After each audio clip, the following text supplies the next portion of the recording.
Good morning, folks, and welcome to another episode with Bob Iaccino. Today, we're going to talk about how to always manage your risk like a professional trader. Bob, how's it going? Good. How are you, man?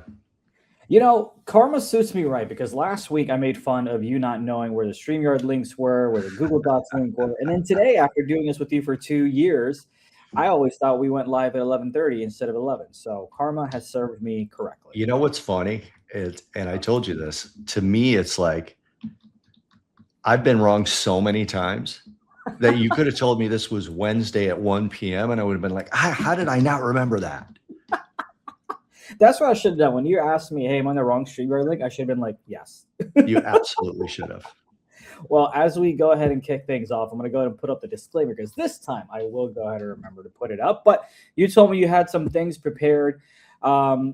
Just tell me what you got, because to me, the way that you manage risk is kind of how you set yourself up for success. It is, and I'm going to show you. So I recently shifted some money to a fresh account, $25,000 because it's not important. Okay, so I actually have a clean account that I've done 3 trades in. Okay, and so this particular topic is very apropos because I did 3 trades so far. 2 of them are still active, and one of them, but those 2 are losers right now, by the way, and one was a small winner. So it allows me to quickly go through the process. So the first thing, if you'll allow me, is I want to quickly share a chart. Okay. And I'm not going to talk too much about what's on the chart, but AMD is the first one that I put a trade on in. Well, the first one was actually UPS, and I made $600 on that. So actually I'm just showing you this AMD chart for the purposes of showing you what stock I'm talking about. Okay. Which I guess I could have just said AMD. Okay.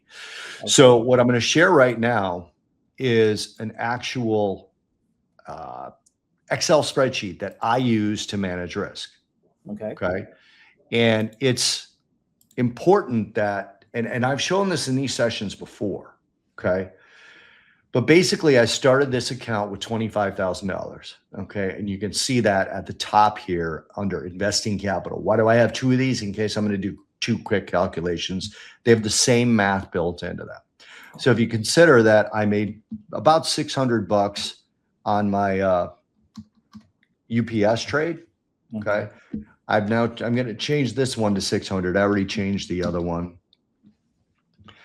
So now they both show $25,600. All right. I take 2% risk in this particular account.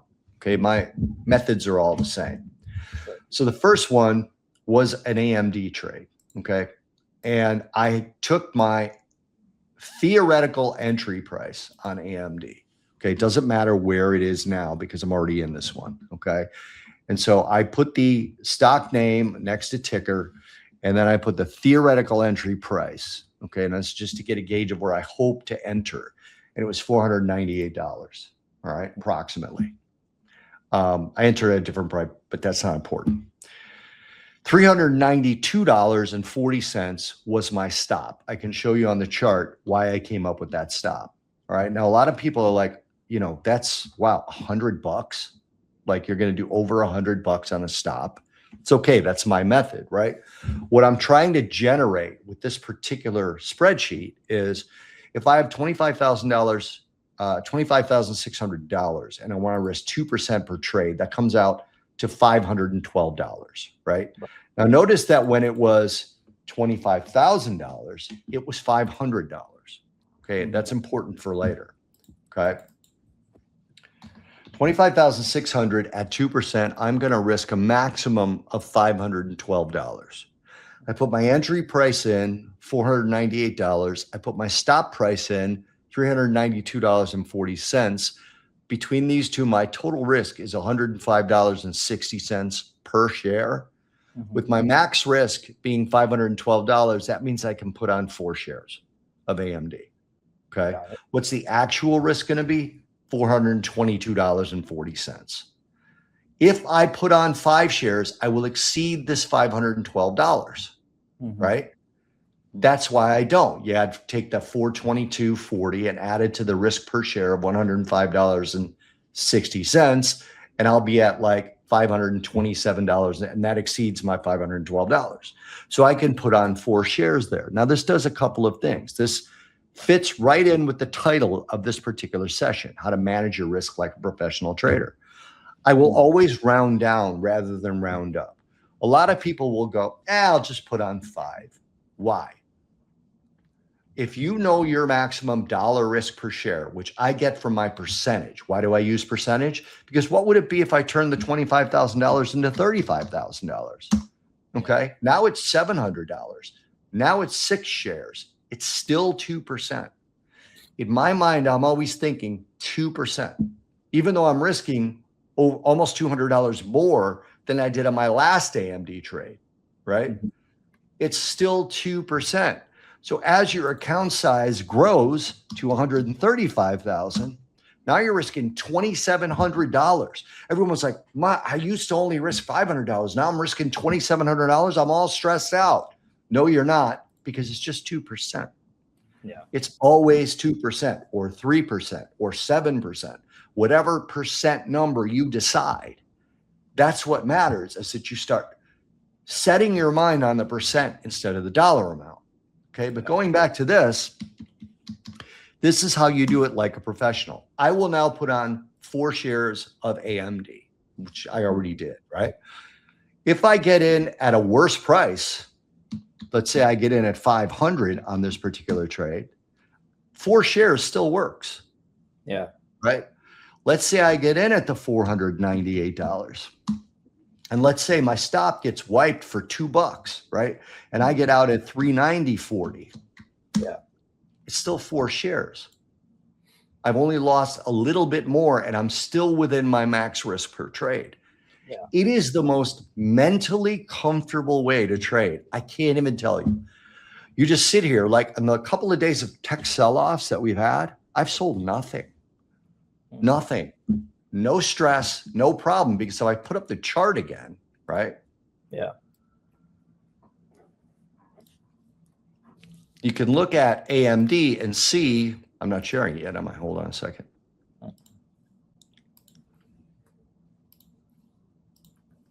Let me put a horizontal line at my, this is going to be my approximate stop level. Okay, it's 392.40. Okay, and it's basically just below this low, because now that enters that gap, and I know we're likely to fill the gap once we're in it. All right, that's where that comes from. It's below my rotation zone. It's below the 50-day moving average, and it's just prior to entering this gap. So that leaves me all this room where we have this sell-off, I don't care. We have this sell-off, I don't care. We have this gap open, doesn't bother me one bit. I went on vacation. I didn't work yesterday. I didn't even look at the markets because my stop is so far away. Yeah. So what does that mean for targets? Well, I designed this trade to make $512 and risk $512. But when I look at my actual targets for this trade, it's actually more than 1-to-1, because when I do a trend-based extension from here to here, because this would be new highs, I'm going to be somewhere up around 628.58 or 647.72 before I enter this thing.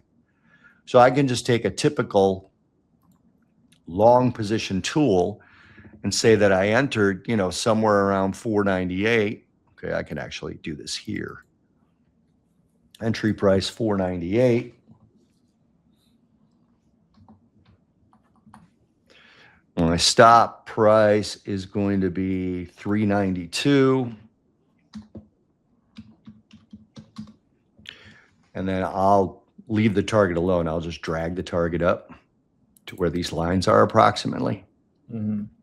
Okay, I'm looking at somewhere in the range of 1.41 to 1 on the profit versus loss. Even if it's this other one here, it's going to be about 1.23 to 1 reward to risk. I'm well within my parameters of where I need to be on risk reward. Mm-hmm. And I don't have to think about this thing. Do you want to look at the second one? Yeah. Well, so the great thing about this 2% increase or 2% stop loss for every trade is also that it helps individuals that talk about how do I scale my account, right? Or how do I handle my emotions as I grow my account? Well, you've been risking 500 from the get-go. Then you were risking 520, then 550, then 592, and then so on and so forth. So your increments of emotionally being invested doesn't go from 500 to now risking 1,000 unless you just deposited an additional 25,000 in it.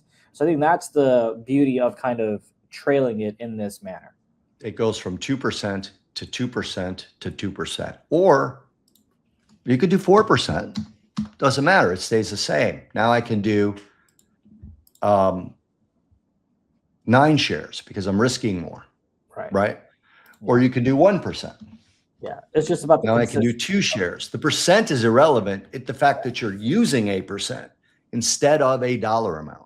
Let me ask you this, and this is, look, there's no right answer. It's up to the individual, like a lot of things in life. Yep. But how, like, why 2% for you? Why not 1% for you? Why not 3% for you? So it's specific to this account. Again, the reasons I parceled off $25,000 for a separate account they're personal. I mean, they don't matter, right? But for this particular account, it's meant to be an aggressive active trading strategy with a smaller amount of risk. Okay. I can tell you guys, we have $25,000 set aside for a vacation. The idea is we're either not going to go on their vacation or it's going to be much more extravagant. That's the reason, right? That's the reason. My wife and I discussed this and we said, you know what? I'd really like to go to Iceland and then down into Europe as it gets cold, and we'll make this a longer trip, right? Yeah. And well, we've got 25,000. We need more than that because we were just going to do Europe, right? And we're like, no, let's do Iceland, then go down into Europe. Maybe we'll catch a glimpse of the Northern Lights, and then we'll go down to Europe, and do it that way. And we said, well, we need more money for that. Well, rather than allocate more money to the vacation, we're either going to do this, Europe, or the Grand Canyon if I lose this money. So the option, but I don't know when is, okay, let's back up a second. When are you planning on taking this vacation? A year from now. A year from now. Okay. September of next year. So it's a little more than a year. Okay. Got it. So by September of next year, you're either stay at home, go to Europe, or go to Europe, Iceland, and all the shenanigans as well. Okay. Well, I've got to stop out at about $8,000. That'll get us to the Grand Canyon and back at a really nice hotel. So it's not stay at home. Right. Narcisse, good morning. Yes. I wanted to ask this question on their behalf. Yes. If the stock is moving in positive territory, do you move your stop loss to keep That's the trade? That's a great question. Okay. And I'm going to need to go back to the AMD chart because it actually is it has moved my way, as you can see, because we're not at 498, right?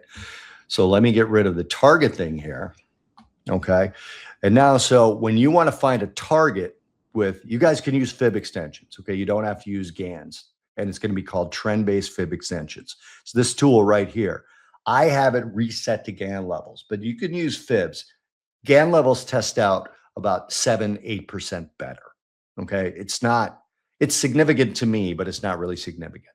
So when you're looking to do a target, you're going to go from low to high to low. All right. And there's your targets up above.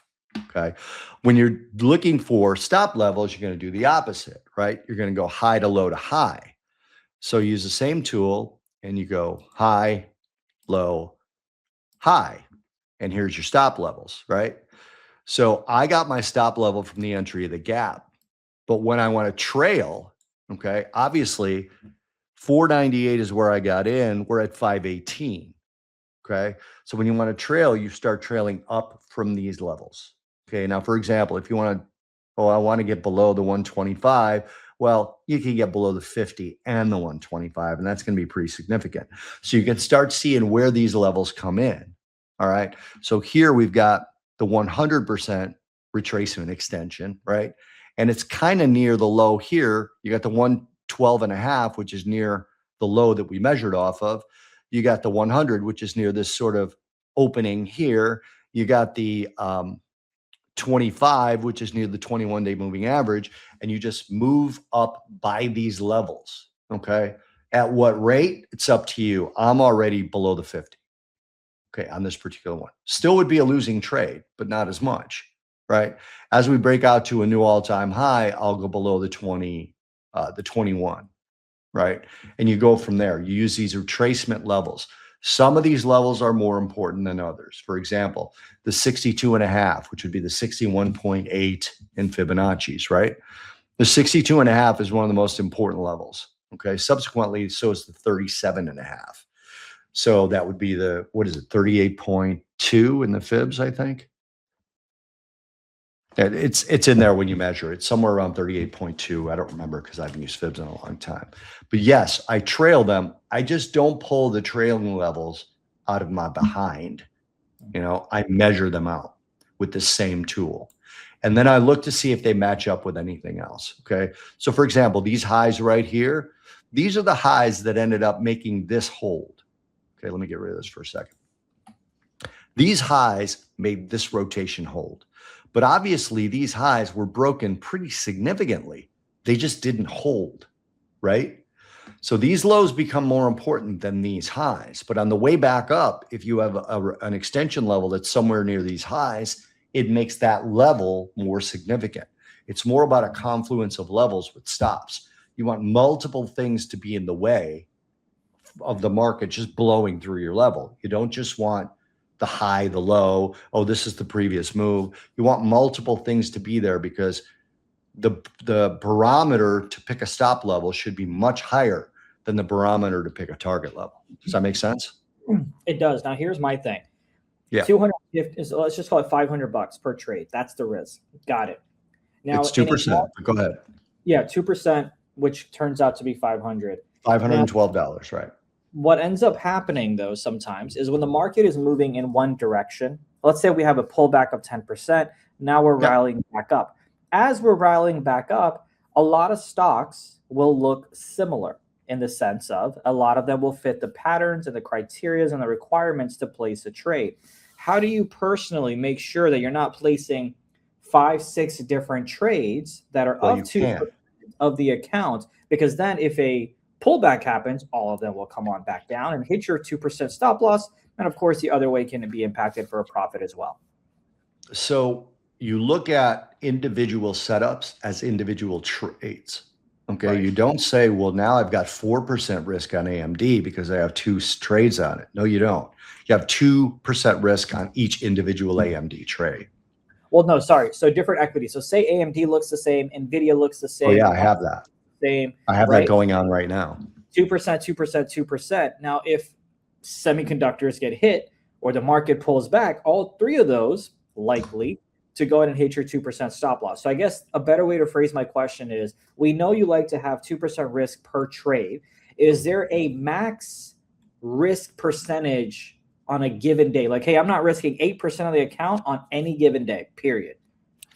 Well, for me, it's not a given day, right? Obviously, because again, we all know at this point, my average hold time is 26 days, right? So it's very rarely that I'm looking at the risk on a given day. My total risk in this account will not exceed 10%, which is $2,500. You'll have is at this moment is 5 trades consecutively happen. Now, if I have 3 or 4 trades on that are in profit, this is the scary situation for your question. If I have 3 or 4 different trades on that are in profit, I'll often up my investing capital depending on how much profit is in those. What do I mean by depending? Well, if my stop loss is a gain as opposed to a loss, so it's a stop gain, it's been a trailing stop that has moved past my entry price, I will then take the difference between my entry price and that stop loss, that trailing stop, which is now in profit, and I will add that to my investing capital. Now, that doesn't mean that it can't blow through that level. That has happened to me, right? Mm-hmm. But very rarely does it change the amount, the position size by that much, right? Because it's got to be in a huge gain for it to change the position size by that much. As you saw when I showed you the position size calculator, you know, I could add in another $1,000 before that 4 position goes to 5, right? Yeah. Because it's that 512 number, that 512. So here's one that I have that's in loss right now. This is the Tesla trade, right? Mm-hmm. So you can just see this, and you guys already know. Ignore this green line. I put it in for another class I was doing, not a class, but another webinar I was doing. But this blue line is my entry on this one, $411.22. Interesting thing happened here, Z. That's not the right tool. A double top triggered. Now I'm long, okay? Double top trigger. My stop on the Tesla trade is 363.12, which is all the way down here, okay? It's basically below, I'm sorry, it's over here.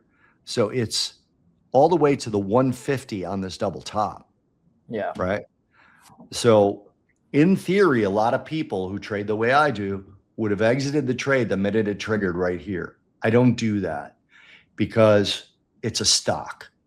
If it were gold or crude oil or a commodity, I would have exited. And the reason is stocks are the only asset that have a natural upward bias.